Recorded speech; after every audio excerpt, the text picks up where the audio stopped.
The RPG-7 is the quintessential pop culture rocket launcher.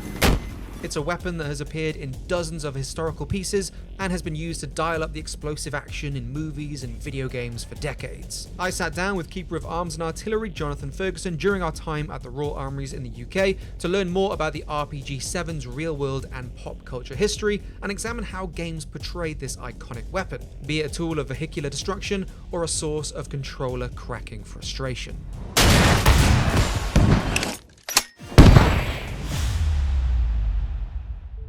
So run us through the RPG-7, if you'd be so kind. Yeah, well, it's a steel tube at the end of the day. It's pretty basic. It's like the early guns, just a tube. The critical feature is that it's open at both ends. One end so that you can load it.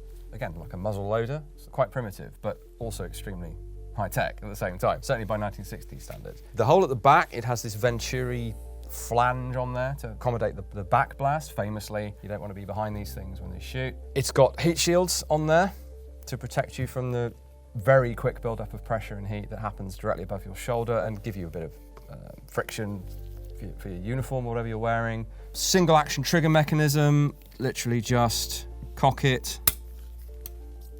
fire it, and then it's a good thing this was a dummy round. Well, yes, it very much is. That would not be good. Although, as it's recoilless, it wouldn't at least go flying off. Because technically, you call it a recoilless weapon more than, a rocket launcher. It's problematic because RPG does not stand for rocket propelled grenade. That's a fact. It stands for something complicated in Russian that I don't think either of us are going to attempt. No, we'll put it on screen about here. But by reasonable definition, I'd struggle to argue with someone saying it is a rocket-propelled grenade. Because in the Russian language, grenade is more of a generic umbrella term for an explosive munition. For us, grenade is a very specific thing that is either thrown or sort of lobbed. We wouldn't call something that sort of flies in a flat trajectory. We probably wouldn't call that a grenade. So grenade is correct. It does have a rocket booster in it, or at least the most important warheads do. Rocket section at the back here. These are the exhausts. So it is rocket propelled, or rocket assisted technically, and it is a grenade. So it's not entirely incorrect to call it that, but it is not what RPG stands for. No, RPG, it's more of a nebulous term for either rocket propelled grenade or the Russian terminology. The trouble is it's caught on. So the misconception that RPG stands for rocket propelled grenade has now latched on, and we use rocket-propelled grenade, some do, as a term for this class of weapon. Of course, it's also carried on for different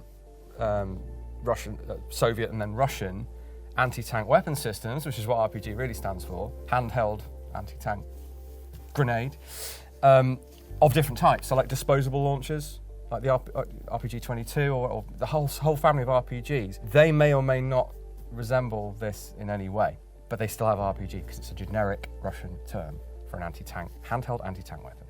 And the 7 is, just the 7th model of this type of weapon at the Soviet Union? Yes. And the rounds are called PG-7, or at least the standard anti-tank rounds are. Yeah, and I think it's this sort of type of round that most people are familiar with. That sort of makes up the iconic silhouette of the RPG-7. But technically, this is more for an anti-tank role. This is the original design, the PG-7V, the basic high-explosive anti-tank round that penetrated 260 millimeters of rolled homogeneous armor. That's the standard type of steel tank armor. As tanks evolved, that obviously became pretty, into the 70s, not enough to kill a tank. You could still do serious damage to other vehicles, to infantry, behind cover, whatever. And then you get this whole bewildering series of different variants, upgrades on that, and then different effects from different types of warhead, which is some of which we have in front of us. Yeah, so walk us through a couple of these. I recognise this one. Oh, okay. Which is the Fragmentation round. Yes. Weirdly enough, most recently from BattleBit. So oh, really? Okay. Quite simplistic graphically. I know Squad features a few different rounds, but I think generically or generally, games add an anti-personnel, anti-tank, anti-structure purpose for that one round. All these different ones obviously add a lot of utility and options within games to keep it within one weapon system. But what are some of these rounds that some people might not be familiar with, or other ones that we might have seen in pop culture? So the big one we're missing that you might have spotted in games and thought, well, that's not that symmetrical pair of cones like the PG-7V. PG-7VL, which is the current issue Russian and others round, that's just that but beefed up. It's visibly bigger and stretched. Keeps the weapon system relevant. You know, it'll mobility kill a tank at least. Then the trouble is you've got these external armor systems, add-on armor. You've probably seen the bar armor, especially in Ukraine, to disrupt the warhead and prevent it forming the penetrating jet of particles. And bar armor is enough to disrupt the warhead, the physical structure of the warhead, enough that never forms. And this is a very light, empty one. It's missing its expelling charge. So rocket booster, expelling charge goes on the end. That's what's on the end of this one. That's basically the equivalent of the cartridge. But you can see right away, so this is a bit like the PG-7VL, a beefy version of that. That will do you 500 mil of armor. And then this little baby bit on the front, that will defeat the brick of armor. Destroy that, and then this is free to follow it right up and go straight through 500 mil. That means it can fight on the same level as a modern main battle tank. And I think we're accurate in saying, or fair in saying, that it has to be the most famous rocket launcher ever made. Over 9 million were made, something probably even more. Sounds right to me. But what makes it so famous, because it feels like it has a lot in common with the AK, certainly in terms of the distribution, simplicity, the materials sort of being a lower cost. Yeah, I mean, it's almost like a triumvirate of the AK, the PKM, and this thing. Anywhere you go in the world, you're likely to encounter those three weapons, and you could outfit an entire squad with just those three weapons and fight a moderately capable war, hopefully, if you're trained or whatever. So it's just that good. It's cost effective because it's just a tube. Different diameters, sure. Simple mechanism. The optic is more of a challenge. This is what lets you engage moving vehicles out to 300 meters without any kind of tracking electro-optical system. It's just a direct fire sight with an aiming grid to let you aim off. Backup iron sights that flip up. This one's obscured by the sight, obviously. I won't make you shoulder it unless you want to, but it's there if you want to. I mean, I will. Heavier than people think. It was heavier than I thought, but also, well, it was heavy, but at the same time, lighter than I expected. Yeah. So you're right-handed, right shoulder. Right-handed. Mind your head. Right shoulder. Right hand on the front grip. That's what a lot of movies get wrong. And then is this sort of about here? Yeah, so you can see through the... There's a brow pad that your forehead should be against that. That ensures you've got the right eye relief. But yeah, considering the size of this thing and, again, I'm sort of going from pop culture conceptions of you're carrying this thing, your carry weight goes up, you're not moving as fast, classes are slower. Don't forget, this is a crew-served weapon. You're supposed to be in a team of two, just like you are with a machine gun. So you have a loader with rounds who is screwing together the expelling charges. So this bit, that cartridge, that propellant that punts it out, 15 meters downrange, the rocket motor kicks in. He's screwing them together. He's removing the arming pin from the end of the fuse, and he is loading it for you. So you just have to cock, point, and shoot. But the games, films, even real life, insurgents, partisans, non-trained personnel, they will use it as a one-man weapon. Obviously, it is iconic across pop culture as well. I think the earliest that I could find where an RPG is being shown, I think it was, they were prop ones, but it was a Hungarian TV series called Boars, where they stood in for Panzerfausts, the Second World War. The first time a real RPG was seen on screen was in the 1988 film The Beast, I believe it's called, which... Been meaning to watch that. It's supposed to be a pretty iconic I'd movie. not heard of it, but I'd noticed the actor, the star, was the guy from Speed 2. It's the first time I've thought of that actor in a long time. You or anyone else, I'm sorry. Game-wise, it actually sort of owes its first appearance again, as quite a few weapons do, to GoldenEye. Model, yeah, kind of. Yeah, it's twisted and turned into sort of some sci-fi variant, but it has things like the flip-up iron sights as part of the weapon model, and of course it being wielded by Russian soldiers. I remember thinking it was Yeah. an RPG-7, yeah. With that weird screechy sound effect. Yeah. Which it doesn't have. Nor does it trail in a weird corkscrew with a trail of smoke. that's not a real thing either. That was something that I wanted to talk about, because that's something that's followed RPGs through games, especially when we get into like Call of Duty 4. Almost to sort of balance it in the more close quarters arenas, it would shoot straight for maybe 10 feet and then start veering off. But from what I understand about the real weapon, it's much more accurate than that. Yeah, well, if you pop that one out, it doesn't have its cardboard casing over the fins, so those flick out under aerodynamic pressure, air pressure, and instead of rifling, because this is a smoothbore tube, there's going to be no way for it to engage anyway, so it just uses the flick out fins, and they're slightly angled, and they impart a spin. There's some great high-speed footage of these things actually being fired. So that's your stabilisation, and it makes it essentially flat trajectory out to a given distance. 300 metres effective range for anti-armour, it's essentially much flatter than you would think. and doesn't move laterally. If it did, it would be useless as an anti-armour weapon.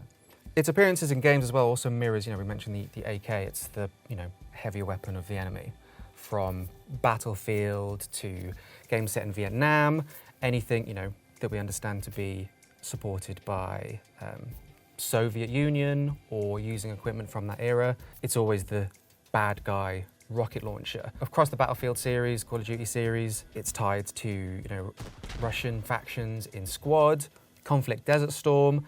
Because it's the iconic rocket launcher, it finds its way into a lot of other games. It's like the tool of chaos in sandbox games like Grand Theft Auto or Mercenaries or something like that. If you're going to put a rocket launcher in a game... Recoilless weapon in a game, your starting point... Not really specific enough, is it? That's the problem. But I think if you're going to put a weapon like this in a game, your starting point is always the RPG.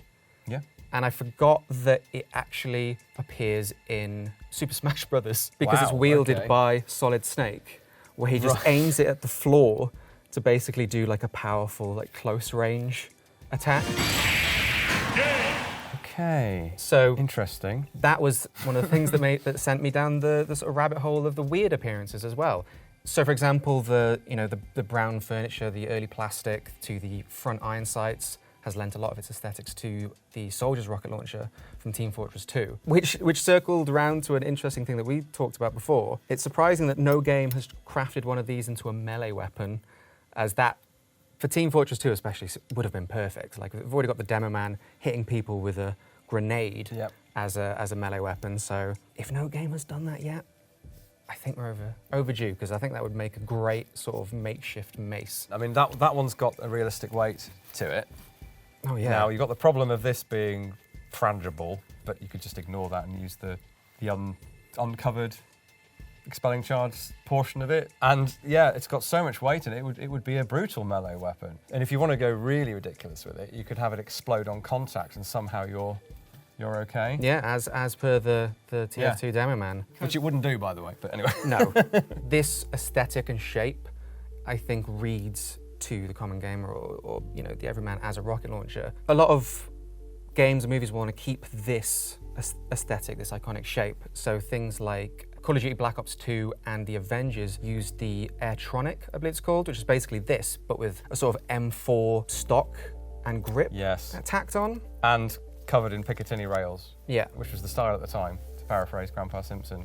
It's an interesting one because it like, as you say, just as in game world, it blends the traditional Soviet aesthetic of the RPG with that Western sensibility of accessorization and black tactical look and literally a bit of the M4. And the other thing that I can now not think of with the RPG, we mentioned it before, is the backblast and that not being a thing really represented. But you see footage of these things being fired, and the dispersion that happens down behind it is very impressive. The games that come to mind that do sort of replicate that, Squad, again, really authentic in terms of milsim. Rising Storm 2, Vietnam. Plenty of moments of both those games where I've tried to take a shot and I've had to make some apologies to someone in my squad because they were walking behind. Yeah. You forget, when you're in a virtual arena to shout, clear back blast. Yeah, not done often for, I guess, fun reasons, but when it is, as ever, it lends a bit of real feel. There are other choices for rocket launchers in games. The LAW, if it's set in historical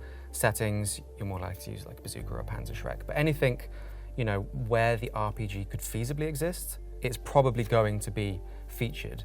Even in, Resident Evil, taking down weird virus-filled machinations, or in games where you're taking down hordes of zombies or the post-apocalypse. I can't see us moving away from the RPG anytime soon. Absolutely. Some of that is just the proliferation of the weapon and the ready availability and low cost of the various different rounds. Lots of people making them. Even if the world ended tomorrow, there'd be more of this around than any equivalent system. It's baked into everything for the next 100 years because it's just going to be out there. It's going to be used. We'll get even better, more powerful warheads. There's nothing as flexible, I don't think, as this. This one is designed to be adaptable in that way. But for all I find interesting about it, there's still a part of me that can't get away from the frustration of it being something used for a cheap kill in a Modern Warfare 2 lobby. Super fascinating weapon. UAV recon standing by.